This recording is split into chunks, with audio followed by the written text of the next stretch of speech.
The huge alien vessel loomed into view of the lunar diplomatic station's windows. Jonah stared up at the immense black shape blocking out the stars, feeling an influx of mixed emotions. As Earth's chief ambassador, the responsibility for how this first contact went weighed heavily on him. He took a deep breath to compose himself as the airlock connected with an audible thunk. The massive frames of the arriving Vracs nearly filled the chamber as the inner door slid open. Their dark brown exoskeletons glinted under the lights, and bulbous blue eyes regarded the humans with an unreadable expression. The lead alien, Ambassador Grax, extended a claw in greeting, which Jonah cautiously shook. Through translation algorithms, Grax declared they came in peace and wished to forge a prosperous relationship. The ensuing talks did not go as Jonah hoped. Grax demanded access to the resource-rich asteroid belts, along with tribute payments to the Vrax Empire. When Jonah protested that humanity could not simply cede sovereign territory, Grax's tone turned condescending. "Consider this a generous offer, given our technological superiority." Jonah bit back a retort, mind racing to defuse the situation. That evening, the diplomats convened an emergency video call with world leaders back on Earth. "Their demands are outrageous and set a terrible precedent," declared the Chinese premier. "We must stand firm or risk becoming tributary vassals," agreed the Russian president. Arguments flew across cultural and ideological lines until Jonah called for calm. "Antagonizing them could provoke conflict. I say we request further dialogue to find common ground." The next meeting with Grax did not go smoothly. No matter how Jonah framed alternative proposals, the alien remained fixated on tribute and territory. When Jonah stood his ground, Grax's eyes flashed red in a sign of anger unfamiliar to the humans. "Do not test our patience, Ambassador. Your world depends on our good graces." Jonah ended the talks with a bitter taste in his mouth, dreading informing the others. That night, Jonah paced the station, wrestling with their disastrous options. Take on the Vrax fleet and demonstrate to the galaxy the true nature of humanity, or give in to their oppressive demands. He heard footsteps and turned to see his second-in-command, Captain Sato, entering with a grim look. "Grax just issued an ultimatum. Accept their terms within a solar day or face reprisals." Jonah's heart sank further at this escalation. In an emergency session, view screens filled with tense faces as Jonah briefed the situation. Shouts immediately erupted over what to do, none of the viable choices appealing. Then the elderly UN Secretary-General spoke slowly and calmly. "My friends, while force will gain us nothing, weakness will see our sovereignty trampled. I suggest we issue one final, simple message, that any harm to humanity will be met with swift and overwhelming response. This buys time for diplomacy without losing face or firing a shot. All agreed?" The room fell silent. Then gradually, nations signaled consensus on this last hope. Now it was in Grax's claws. The news of the Vrax's demands spread like wildfire across the solar system. On Earth, massive crowds swarmed city centers, chanting, "No tribute" and "Off our world." Even hardened military analysts conceded humanity had no means to repel a full attack. Jonah watched the coverage, weary after hours of unproductive talks with Grax. The ambassador remained resolute, because Earth's resources were required for the survival of the Vrax Empire. His mention of force cast a grim pallor over the room. As Jonah returned to the station, Captain Sato gave a grim update. Social media was swimming with calls to arms. Governments debated reactive shows of military force. An emergency UN session convened via hologram. Shouts echoed in the vast chamber as leaders demanded strategies. "Further concessions will destroy our dignity," roared the Chinese premier.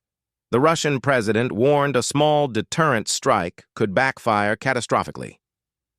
"Our people will never accept subjugation," said the Indian foreign minister.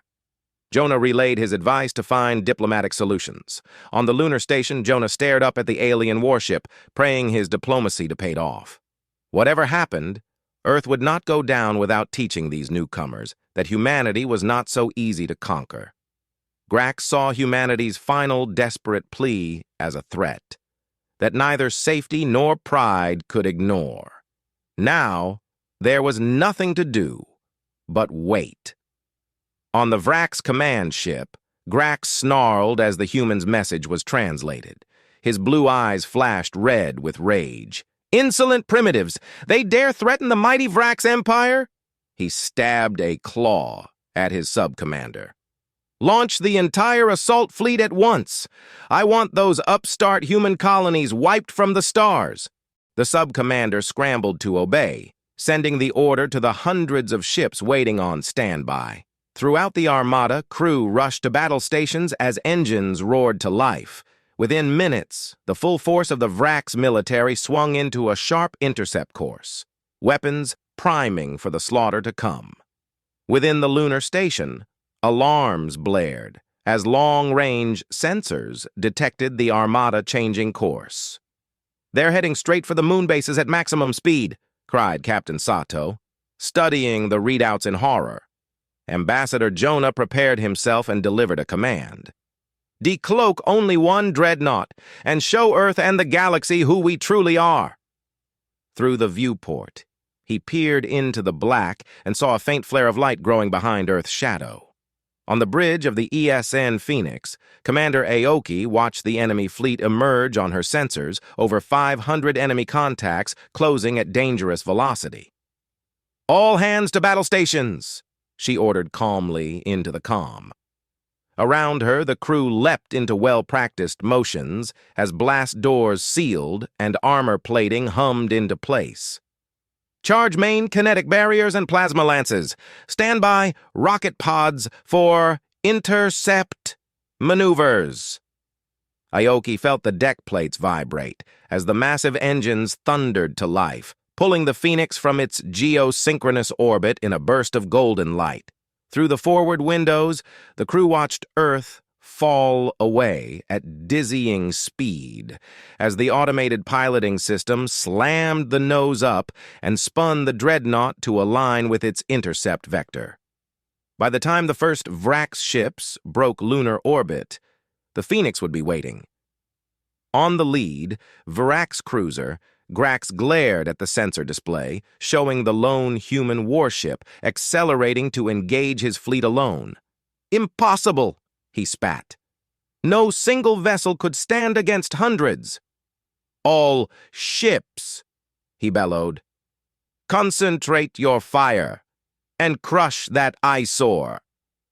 Around him, crews scrambled to comply, locking targeting solutions across the squadrons. But as the first energy beams and plasma lances lanced out, they merely flickered off invisible shields, far stronger than their own. As the first energy beams and plasma lances streaked towards the Phoenix, Commander Aoki watched their vivid colors dim and disperse across the ship's energy barriers. "Damage report," she asked curtly. "Shields holding at 99%, responded the sensors officer. While an unprecedented barrage for any other vessel, the Phoenix's armor could withstand a nation's worth of firepower for hours. "Return fire! Target lead enemy cruisers," ordered Aoki. Before the words left her mouth, flickers of light erupted from the Phoenix's forward batteries. Dual heavy plasma lances, intense as a sun's core, lashed out like spears. They sheared through the initial Vrax ships with brutal efficiency, superstructures evaporating within the star-hot beams. A spread of precision antimatter warheads followed, tiny singularities of annihilation blossoming into explosions that obliterated entire capital ships. Not a single shot missed its mark, targeting computers guided by an intelligence far superior to any the aliens possessed.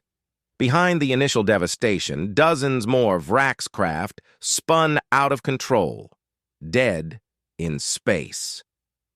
A flicker of doubt entered Grax's mind at the devastation wrought by this single opponent, but he steeled his resolve, determined to outlast the human war machine through sheer numbers. All ships jump to flanking positions, surround it, and pummel the eyesore from all sides. Obedient to their instincts, the Vrax pilots executed precision micro-jumps that scattered their fleet in an immersive cloud. Yet for all their coordination, the Phoenix's defenses and countermeasures were vastly more advanced. As waves of plasma and coherent beams lashed at it from every angle, point defense cannons methodically picked off attackers. Not a single shot touched its heavily ablative armor plates. Inside the hull, crew calmly went about their duties, the ship responding to their desires before they were even voiced. An autonomous parasite weapon was deployed, an obsidian spheres that swallowed incoming fire like a singularity. When satiated, it vomited the torn energies of 100 ships back at their original vectors. Squadrons disintegrated under their own firepower. Grax howled at the massacre unfolding, his vaunted fleet being picked apart ship by ship. Few commanders in history had witnessed the obliteration of an armada with their own eyes. Despite everything, Grax refused to back down until the human war machine was itself destroyed. He cried out the order for supreme suicide tactics, a final gambit to see them all go down together. 20 more dreadnoughts decloaked around the battlefield. Drax's thoughts run through his head.